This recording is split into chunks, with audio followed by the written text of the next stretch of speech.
Benji, he, him, from Alabama. And Benji wants to talk about how pronouns are used by the new generation. Well, that'll be interesting.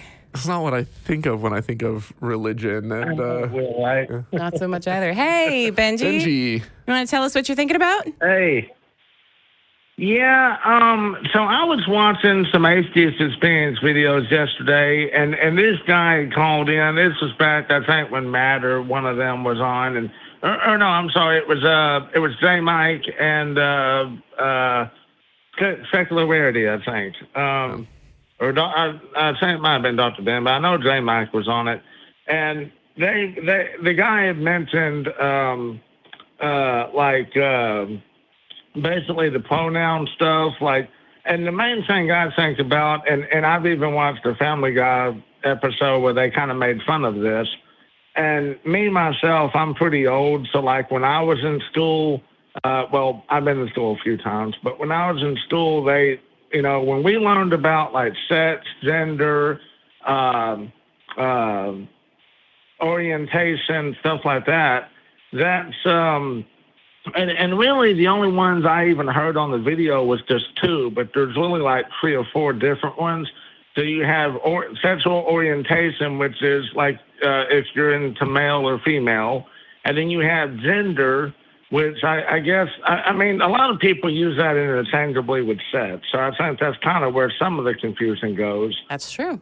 And then the even we did it, back in the 80s and 90s, we would just interchange it because you didn't really see sex on paperwork and stuff, male or female, until later on. They changed it from gender to sex because it was getting confusing.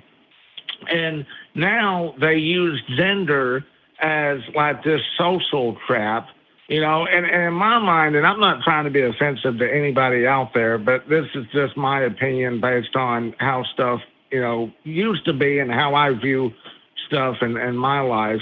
And I don't know if this is just because I'm old or what, but if you're born a male, you can't, I mean, you could do a sex change, right? You could change yourself into a female or whatever, but the stuff about, identifying as animals and inanimate objects and all this crap is just crazy, ridiculous stuff to me.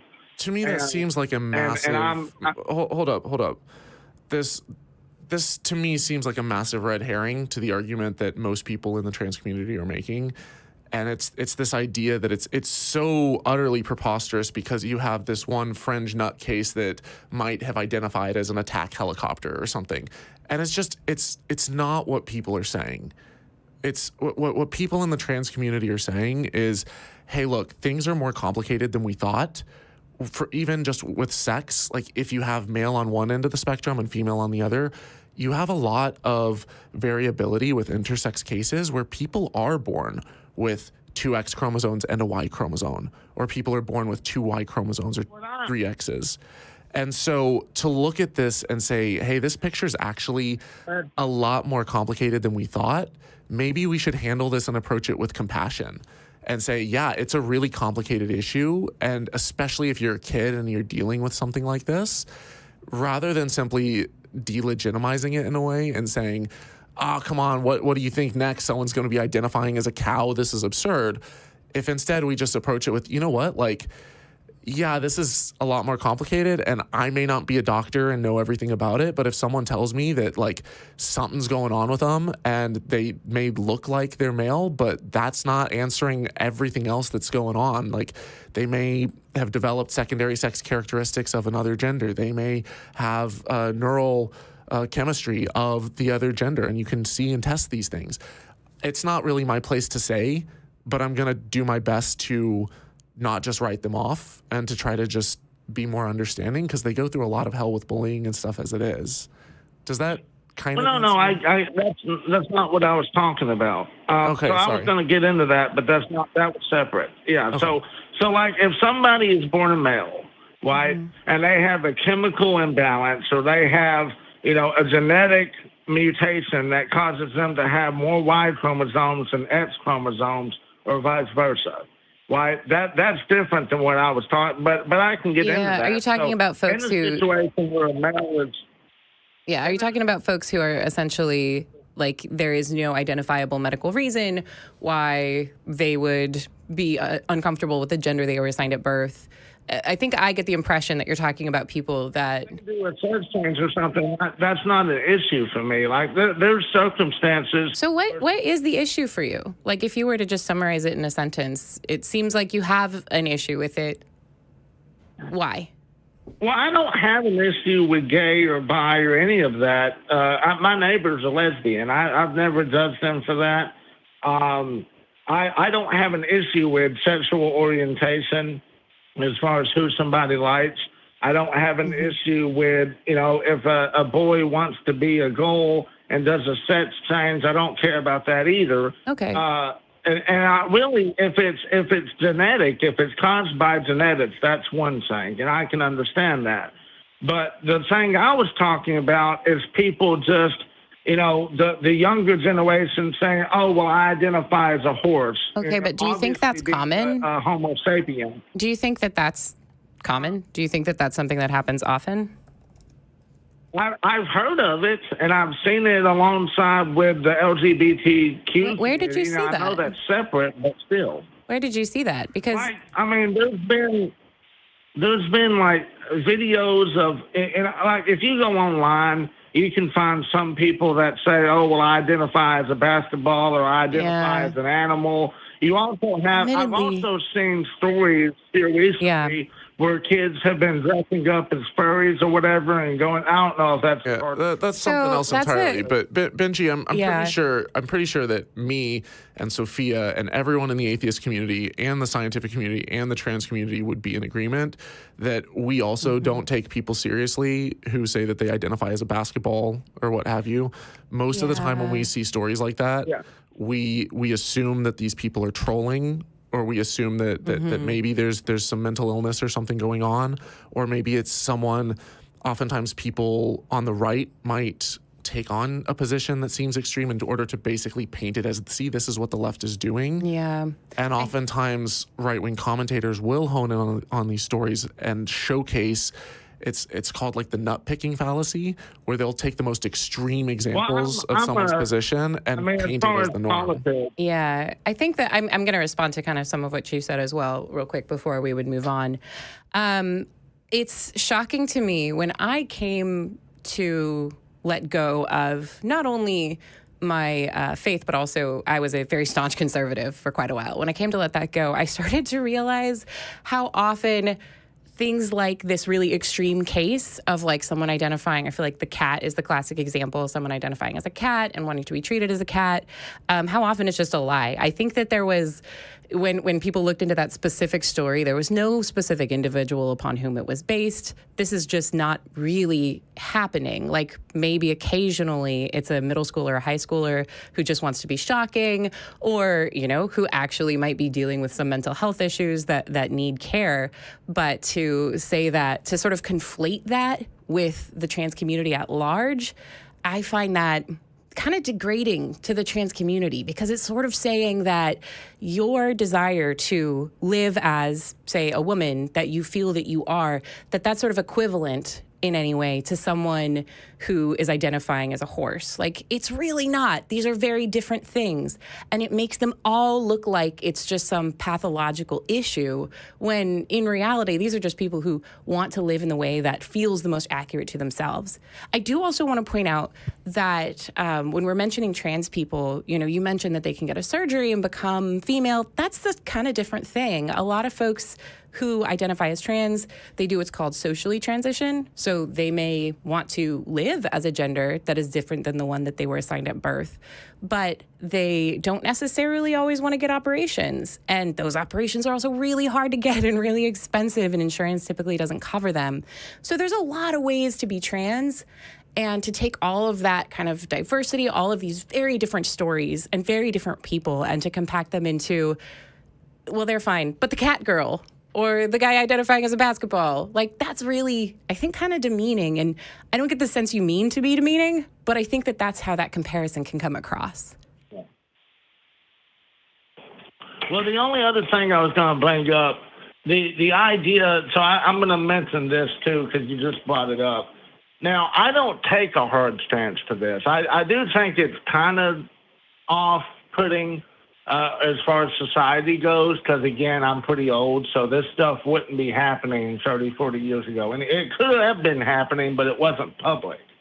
So, like, people wouldn't go out in public and say, if they're a guy, they wouldn't sit there and say they feel like a woman in public. Don't you think that's kind of sad, though? Like, isn't that sort of sad that if someone felt that way, they wouldn't have been safe to do that in public? At this point, I don't know if it's good or bad, because, like, there's been, I mean, you have hate crime and stuff like that, too. But also, like, in my mind, and I don't take a hard stance to this, but there is people out there that's around my age that is, in their 40s, 50s, 60s, and on, that look at the world now and go, this is hell in a handbasket. Yeah, I mean, not even the religious take, just people that say, I'm not even talking about religion. I'm just saying, like, people that say, if there's a boy that's born a boy and they're, say, 9 or 10 years old, and all of a sudden, I will say this, that I do agree with some people that say it's on the parents. Okay, I'm going to jump in. Yeah, I see where you're going. I'm going to jump in there real quick. So when we're talking about younger people who are identifying as a gender other than the ones that they were assigned at birth, there's a lot of rhetoric that comes out about how children are mutilating their bodies and they're being pressured into getting these surgeries. That's just a lie. I mean, I'm sorry. It sounds so dramatic to say that an entire group of people is just lying to persecute another, but that is what's happening. So there are absolutely children that identify as being trans, and the most that most of them are ever going to do when they're below the age of 18 is socially transition. So I'm going to go to 4th grade and I want to be seen as a boy and experienced as a boy, and I want to use this boy name that I've selected. That's really what's happening. The only medical intervention that is in any way, it's not even common. I think the last number was about like 5,000-ish people in America even being assigned this, would be hormone blockers, which are frequently used for reasons aside from gender confirmation. And there isn't really solid medical evidence that causes any problem whatsoever. They're often used when there are other medical issues that a kid has, and we never blink twice at using hormone blockers, but we get really upset when we're using them for trans kids. I would also point out that when we're talking about trans kids, these are some of the kids with the highest risk of suicide, and it's because the whole nation is focused on arguing about whether or not they should be allowed to exist as the gender that they feel most comfortable as. And I find that horrifying. I also kind of want to go back and mention, you're saying you're old and people were talking about this then, and that's sort of true, but there were absolutely trans people then. There are trans people your age. It's not even a bet. I've met them. They're there, and they can talk about when they were kids how much joy and how much comfort it would have given them to be able to live as they saw themselves, and how heartbreaking it is to watch children today try to do that and then just be made the center of these huge national debates when there's not really any hurting anyone here. And also, this isn't exclusive to America. This is not something where all of a sudden the existence of trans people popped up in the last 30 years. This is something that is true across cultures. It's true across time. There have been skeletons and different burials of people that go back hundreds and thousands of years that were trans. There are people in different cultures and different communities. They call it different things, but it's people who don't quite fit the mold of this kind of standard two-gender narrative. And so to act like it's just new, if they weren't allowed to be open and honest about it, and they weren't allowed to talk about it at all, to me that's kind of a tragedy of free speech in a country that claims that we should be able to have open dialogue and discussion. To just shut them down as weird or odd or some sort of societal reprobate simply because they're having a conversation about how something is not normal compared to what they're seeing around them, and then being shunned for it. I don't really see how, and maybe this isn't what you're saying, but you're saying it's hard to come to terms with or grasp the fact that things have changed the way that they have. But isn't that kind of a good thing that they can talk about it now? We can have conversations about how safe are puberty blockers? How effective are they? Do they bring the rates of suicide down? That's where the conversation should be happening. And instead it's, kids shouldn't even have the ability to like do this, or their parents shouldn't have the ability to like, yeah. Well, I'm going to jump in here, Will Tripp. So there's a few things y'all have said that I'm trying to hit on, Will Tripp, before y'all move on. One, I've talked to a lot of different age groups. I've talked to young people. I've talked to my generation. I've also talked to the older generation. I'm friends with a whole bunch of people. And the consensus, well, not with everyone, but majority. So I've also seen, even on the news and, parents that get involved with their kids in the schools, it seems like, and maybe this isn't the case, but like, for example, if a 10-year-old kid starts playing with a dollhouse, and I'm maybe younger than that, but you get where I'm going with this. So if a 10-year-old kid starts playing with a dollhouse, right, and then in his mind, it's like, oh, well, I like a dollhouse, so I must be a female. And it's just like, oh, sorry, give me a second. My TV just messed up. So that's where I was going with that. Is like, it's up to the parents to teach their kids the difference between a female and a male, because otherwise, in this kind of society nowadays, they might be pressured to feel like, okay, well, I like a dollhouse, so I must be a female. But Benji, those are two very different things. You can be a woman who loves playing outside, and in the past, we've always just called them tomboys. It's like, oh, she likes to get dirty and play in the dirt. It doesn't suddenly mean that she thinks that she is a man. My sisters had doll houses. They had, little Polly Pockets and stuff. And I remember as a kid opening those up and kind of playing around with them. I didn't suddenly think I was female. I thought, oh, here's another toy. That's just how my brain worked as a kid. There's a big difference between when someone is genuinely, sincerely questioning their gender identity, instead of being like, okay, why do you think that? And listening to them and hearing them out and having an open conversation and dialogue. If we just shut the conversation down with like, you're wrong, that's an abomination, we can't talk about this, well, that person's going to feel isolated, shunned, probably struggle with depression because they feel like they can't even talk to their parents about it. They're going to turn to other people who they can trust. And to me, I don't see these things as like operating in any way, shape, or form the way that you've described it. Yeah, I think I would also throw out there. Yeah, but sorry. Finish your statement, and then I will respond. Yeah. So I have two more things. So I thought I'm going to give you one more thing, just because we do have to get going at some point. I'm going to give you one more thing because we do have to get going on at some point. The other thing I was going to mention is, and this is the stand of a lot of people, is that there is only male or female unless they're born with both. But there's still, like, you have people that are born with both parts, right? But then generally there is only male or female. So that's also something I was going to throw in there. But. Yeah, so that's not always the case, and even if it were, who cares, I guess is my take. You mentioned that children need to be taught like what male or female is. What is that? Am I doing it wrong? Like, I'm talking. Well, I exist in a lot of masculine spaces. I have tattoos. Am I not femaling right? Gender becomes really complicated as soon as we start to talk about these things. So, unless you can tell me if I'm doing it right or wrong. So if you're born female, you would be considered a female, right? Now, even if you're born a female and you want to be a male, that's different. But if you're born female with female parts and female hormones, you know what I'm saying. I don't, to be honest. So I'm going to actually let you go. But before that, I'm going to just say real quick that we have been sort of speaking on behalf of trans people best we can, which is not usually a position that I would want to put myself in. We definitely do have, call back in when Dr. Ben is on, because Dr. Ben is not only a medical professional, but a trans man, and so can speak with more authority than I can. But I do want to bring up here, so I'm going to drop you, but I'm going to ask you to call back at some point, because I feel like we've kind of hit what we're going to hit today. And I think that it would be really valuable for you to speak with some folks who are more of an expert on this than I am. We keep talking about parts. I'm sorry. When we're chatting and I'm sitting there at a table with you, Like I'm assigned female at birth, I'm female presenting, I identify as woman, all of these things.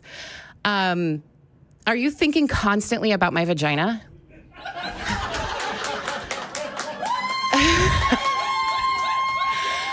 So I see that responded a little bit with the crowd. But just this idea of this fixation on what genitalia someone has, and if they're living in a way that is aligned with their genitalia, which first of all is not your business, and second, why, it's really uncomfortable to imagine that when you're talking to a trans person, the only thing going through your head is penis or vagina, like that's very strange. That's a weird thing to do, man. So I think that we can say that we respect folks and that we see them as fully human, and that, we don't have an issue with folks who are trans or who identify differently or whatever it might be. But if we're still going through that narrative, if we're still trying to parse them out in gender and peg them as male or female, try to guess what genitalia they had at birth, then we're still not really treating them like human. We're still treating them like that's all they are. Yeah. So if you can't get over that, maybe it's not really a time for you to be parsing out what acceptable gender is. I had a while back, I was looking at potentially doing a video on this topic, and I stayed up all night just like reading as much research as I could on the topic. And I went from like, oh, it'll be an easy video to like, oh my God, this topic is complicated.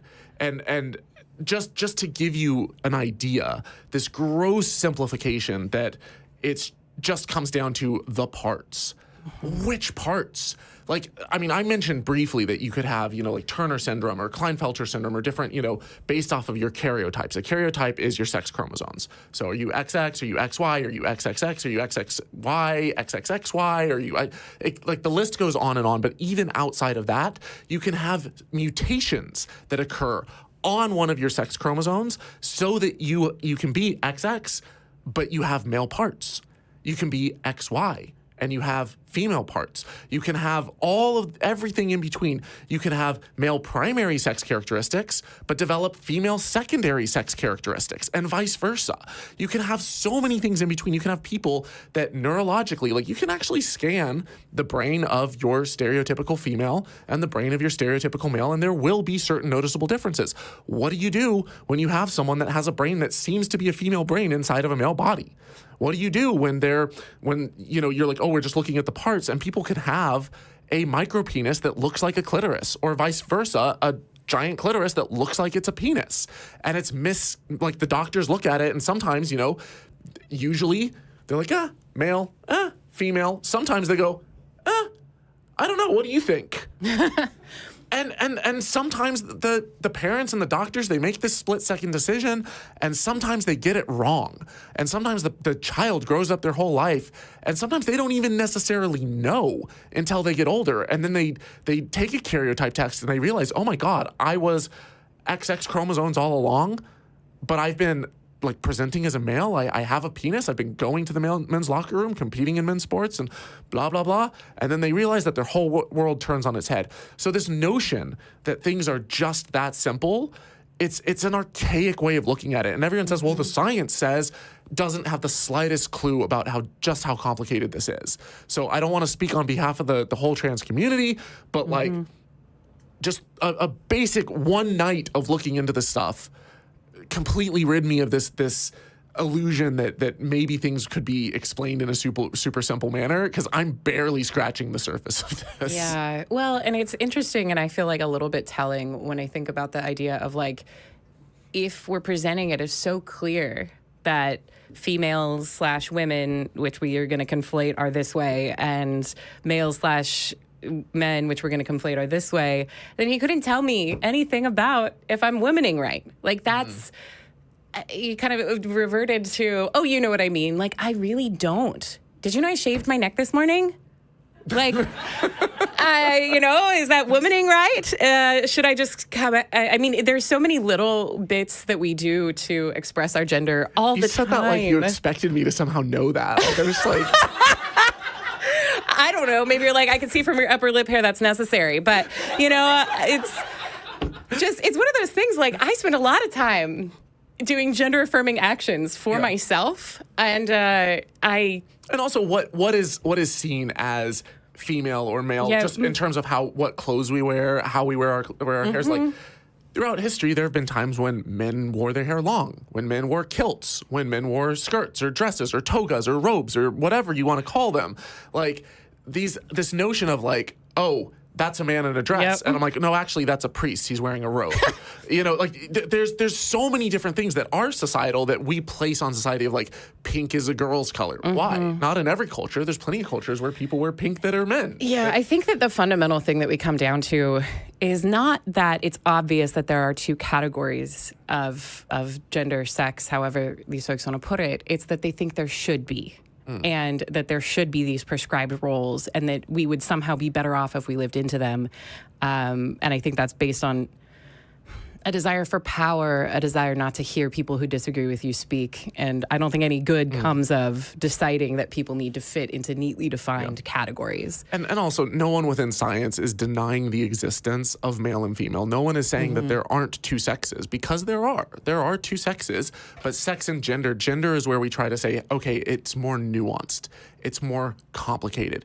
Yes, you have two sexes, you have intersex cases, but then how everything is interpreted and presented and how we make sense of all of it. Like, we've got to start having a conversation that incorporates the complexity of this stuff, or else you end up with an incredibly shallow narrative that doesn't really help anyone. Yeah, and it won't change anybody either. Trans people have always existed, and gender nonconforming people have always existed. So, yeah, I would say that if you are accusing someone of denying science and reality, then also say that folks didn't exist who were trans or gender nonconforming before. You're just wrong.